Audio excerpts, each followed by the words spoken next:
Hebu fikiria hali hii. Dakika moja iliyopita ulikuwa unapumua. Dakika moja iliyopita ulikuwa unaongea. Dakika moja iliyopita ulikuwa na malengo na mipango ya kesho. Lakini ghafla moyo unasimama. Dakika moja baada ya kufa, nini hutokea? Je, unapaa mbinguni mara moja?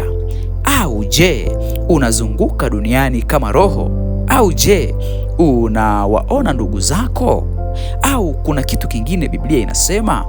Leo tutafungua maandiko bila hisia, bila mapokeo, bali kwa neno la Mungu jinsi linavyotuelekeza katika hali ya wafu, kwa sababu hatuwezi kujenga tumaini juu ya mawazo yetu, lazima tujenge juu ya imeandikwa. Ni kushukuru ambaye umebonyeza alama ya subscribe, lakini unaye like video zetu. Mungu wa mbinguni akubariki sana, maana unazisaidia ziwafikie watu wengi sana. Sasa ungana nami mwanzo mpaka mwisho katika somo hili. Tafadhali usiondoke hapa mpaka tutakapomaliza. Jinsi Mungu alivyomuumba mwanadamu. Hebu tuanzie hapa. Ili kuelewa kifo, lazima kwanza tuelewe uumbaji. Katika Mwanzo sura ile ya 2 fungu lile la 7 anasema, Bwana Mungu akamfanya mtu kwa mavumbi ya ardhi, akampulizia puani pumzi ya uhai, mtu akawa nafsi hai. Angalia vizuri, Mungu alichukua mavumbi akaongeza pumzi ya uhai, matokeo yake nafsi hai. Si kwamba mwanadamu alipewa nafsi, bali Biblia inasema kwamba akawa nafsi hai. Hivyo kwa lugha rahisi, mavumbi jumlisha pumzi ya uhai sawasawa na nafsi hai. Mwanadamu si roho inayokaa ndani ya mwili, bali mwanadamu ni muunganiko wa pumzi ya Mungu na mavumbi ya ardhi. Hasa tunapozungumza, je, kifo ni nini basi? Kama uhai ni muunganiko wa vitu viwili, basi kifo ni kuvitenganisha hivyo vitu viwili. Mhubiri sura ya 12 fungu la 7 anasema, nayo mavumbi huirudia ardhi kama ilivyokuwa, nayo roho humrudia yeye aliyeitoa. Hapa kuna jambo la msingi. Mwili unarudi mavumbini, pumzi au hii tunaita roho inarudi kwa yeye aliyeiumba. Lakini je, roho hii ni mtu anayefahamu au roho hii ina ufahamu? Hebu tazama maandiko mengine katika Zaburi sura ile ya 146 fungu la 4 anasema, pumzi yake hutoka, hurudia udongo wake, siku hiyo mawazo yake hupotea. Siku pumzi ikitoka, mawazo yanapotea, fahamu zinaisha kabisa. Sasa mtu akifa anakuaje? Swali ambalo linaumiza watu wengi sana, na watu wengi hujiuliza. Biblia inaeleza hali ya wafu kwa wazi sana. Katika Mhubiri sura ile ya 9 fungu la 5 anasema, kwa maana walio hai wanajua ya kwamba watakufa, bali wafu hawajui neno lolote. Lakini pia Mhubiri sura ya 9 fungu la 6 anasema, mapenzi yao na machukizo yao na wivu wao sasa vimekwisha kupotea. Fungu la 10 nasema, hakuna kazi wala shauri wala maarifa wala hekima huko kuzimu uendako wewe. Hapa Biblia inasema wazi, wafu hawajui lolote, hawana mawazo, hawafanyi kazi, hawana maarifa. Hii haifanani na mtu aliye mbinguni akiimba au kuzimu akiteswa. Inaonyesha hali ya kutokuwa na ufahamu kabisa. Kwa hiyo tuelewe jambo hili kwa umakini.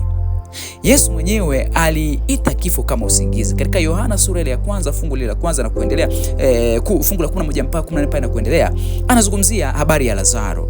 Yesu alisema rafiki yetu Lazaro amelala, kisha akaeleza wazi kuwa Lazaro amekufa. Kwa hivyo Yesu alifanisha kifo kama usingizi, lakini pia usingizi una maana ya kutokuwa na fahamu kwa muda. Na usingizi una kitu kimoja muhimu, unafuatiwa na kuamka. Sasa wafu wako wapi kwa sasa? Katika Ayubu sura ile ya 14 fungu la 12 anasema, basi mwanadamu hulala asiweze kuondoka, hata mbingu zitakapokuwa haziko hawataamka. Lakini Danieli sura 12 fungu la pili inasema, na wengi wa hao waliolala katika mavumbi ya nchi wataamka, wengine wapate uzima wa milele na wengine fedheha ya milele. Hivyo Biblia inatuonyesha wazi, wafu wamelala mavumbini, wamelala kaburini, wanasubiri siku ya kuamka. Ufufuo ndio mwanzo wa kupokea thawabu au kupokea hukumu. Je, hukumu itatokea lini? Katika Yohana sura ile ya 5 fungu lile la 28 na hadi 29 anasema, saa ya hukumu yaja, ambayo watu wote waliomo makaburini wataisikia sauti nao wataamka. Yesu anasema wako makaburini, wanasubiri sauti yake. Watatoka siku maalum, si kwamba tayari wako mbinguni au motoni, bali wanasubiria ufufuo. Hapa kuna jambo la msingi sana ambalo ninatamani rafiki unisikilize. Wakati tukiangalia hapa, wakati Yesu anapomfufua Lazaro, manake Yesu alimfufua Lazaro. Yesu alienda kaburini na akamwita Lazaro atoke makaburini. Swali la kujiuliza muhimu sana, ikiwa Lazaro angekuwa yuko mbinguni, nataka ufikirie jambo hili. Je, angejisikiaje ikiwa ameshafika mbinguni, amekaa na malaika? Maanake ni siku 3 zimepita toka afariki. Lakini Yesu hakumuita kutoka mbinguni. Yesu alienda kaburini, akamuita kaburini. Na Lazaro anapokuja hashangai, maana anajisikia kwamba hakuwa katika hali aliyokuwa anajitambua. Na fikiria tu kwamba kama Lazaro angekuwa yuko mbinguni, je, angejisikiaje kurudi duniani? Huenda kawa isingekuwa vizuri. Kwa hiyo ukweli ni kwamba wafu wanakuwa makaburini, na ukweli ni kwamba hawakutani na ndugu zao tena, hawaoni ndugu zao tena, na ukweli ni kwamba hauwezi kubadilisha chochote ukiwa umekufa. Nafasi yako ni sasa bado ungalipo ukiwa mzima.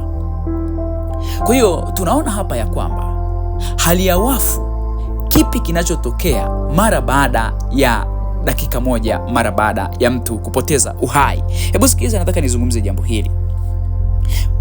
Mara baada ya dakika moja baada ya kufa, mwili unarudi mavumbini, lakini pia pumzi hurudi kwake yeye aliyeyumba.